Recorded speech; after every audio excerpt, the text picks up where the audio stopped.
What's up guys, Saf here on SuperSaf TV, and in this video we're going to be taking a look at my personal top 5 favorite smartphones of 2018. It's been an absolutely awesome year for smartphones. There's been so many great smartphones, so it's been even more difficult to put this list together. A few disclaimers before we start. This is my personal top 5 list. It may be different to your top 5. That's absolutely fine.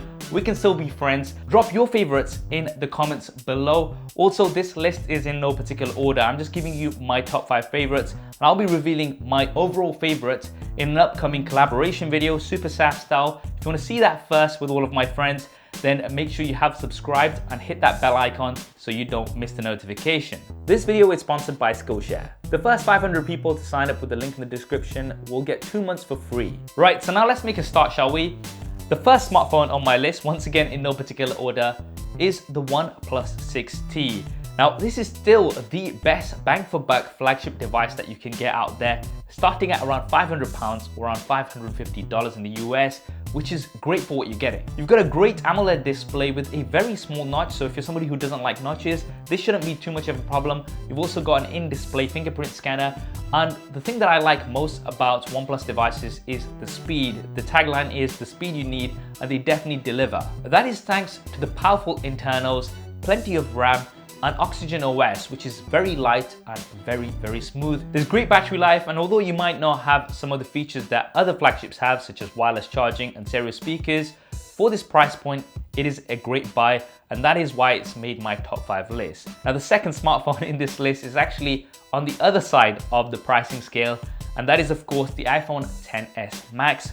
Also the iPhone XS, which is very similar. And if you are in the Apple ecosystem, the iPhone XS Max is the best smartphone you can buy right now. It's got an amazing display, and one of the areas where I think Apple have really improved is on the cameras. You've got great cameras this year. Smart HDR does wonders, both from the front and rear facing cameras. And when it comes to video recording, I would go as far as saying that the iPhone XS and XS Max have the best video recording on any smartphone right now. Dynamic range is so good. In addition to that, you do have the Apple A12 Bionic chip, and because of the optimizations with iOS, the iPhone XS and XS Max are some of the fastest devices out there. I've done lots of speed tests, and they beat pretty much every other Android competitor. Now, as mentioned, you are going to be paying quite a bit for the iPhone XS Max, especially if you go for the 512GB version, and you don't get some of the basic things that you get on other smartphones, such as a fast charger, which really should be included. If you can get over those facts, however, then it is a great smartphone. Moving on, third on my list is the Huawei Mate 20 Pro. Huawei have really upped their game this year, especially with the Mate 20 Pro, and it ticks so many boxes. You've got 3 cameras at the back, and this means that you're covering all bases. The main camera is great, but you've also got a telephoto camera, which I would say has the best zoom on any smartphone right now, 3 times optical zoom and 5 times hybrid zoom. But you also have the ultra wide camera, which I really like. Now, my favorite thing about the Mate 20 Pro is the battery life. It's got absolutely amazing battery life. I'm a very heavy user, and even towards the end of the day, I've still got like 40% left, which is really good. And if you do want to top up, you've got Huawei's Supercharge, which is the fastest charging on a smartphone that I've tested.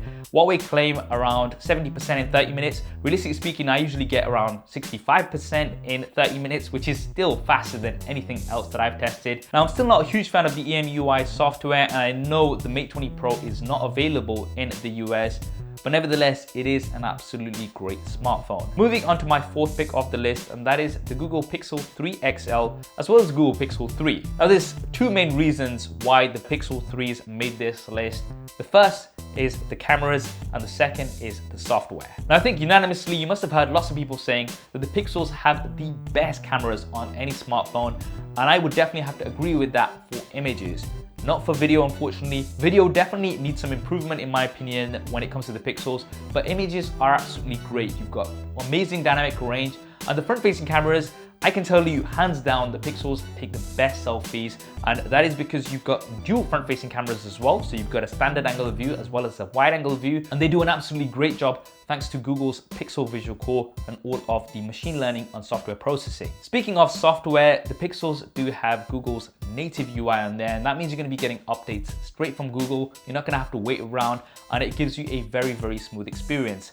Now, you do have a massive notch, the biggest notch that we've seen on the smartphone, and I know this is something that a lot of you guys don't like. It is something that I got used to after using it for a bit, but I still think there's improvements that can be made to the Pixels, especially in the area of battery life and RAM.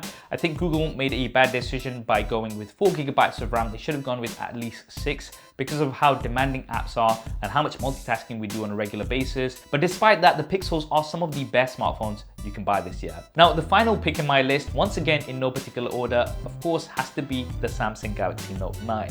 Now, this for me is one of those devices that is a great all-rounder. It might not do everything perfectly, but it does everything very, very well. It's the only device in this list that doesn't have a notch and has a 3.5mm jack, something that we don't see much of these days. But in addition to that, you have what I would call the best display on a smartphone right now. You've still got expandable storage. You've got the S Pen, which you don't have on any other device, and it does open up lots of possibilities. You've got an amazing design and build, personally my favorite because of those curved edges, something that lots of other manufacturers are now starting to copy. Samsung has been doing it for quite some time now. And you have really good cameras overall, although I would say that the cameras on the Note 9 are not as good as something like the iPhone XS Max and the Google Pixel 3 XL. So those are my top 5 picks, but we do have to give some honorable mentions.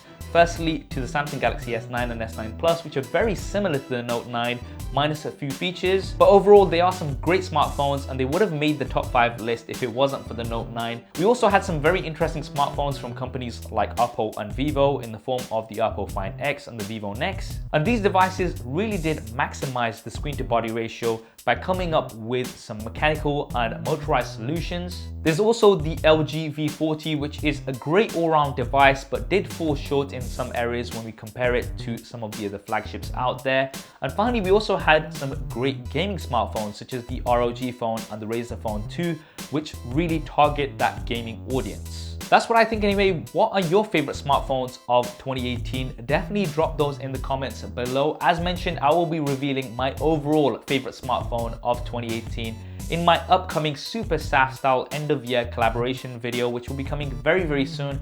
If you want to see that first, make sure you have subscribed and switched on notifications by hitting that bell icon. And as mentioned towards the start, this video is sponsored by Skillshare. Skillshare is an online learning community with thousands of classes in design, technology, and much more. Their premium membership gives you unlimited access to high quality classes on must-know topics so you can improve your skills, unlock new opportunities, and do the work you love. A lot of people ask me, how did you learn video editing? And the answer is through online video classes. I've been checking out some Skillshare classes on Adobe Premiere Pro and Final Cut Pro X to improve my video editing skills, and you can do the same on many other topics. Skillshare is also more affordable than most learning platforms out there. An annual subscription is less than $10 a month. Furthermore, you can get 2 months for free using the link in the description below. However, this is limited to the first 500 people who sign up.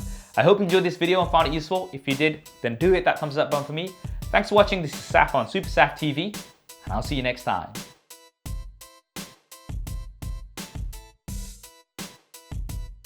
Also, this list is in no particular order.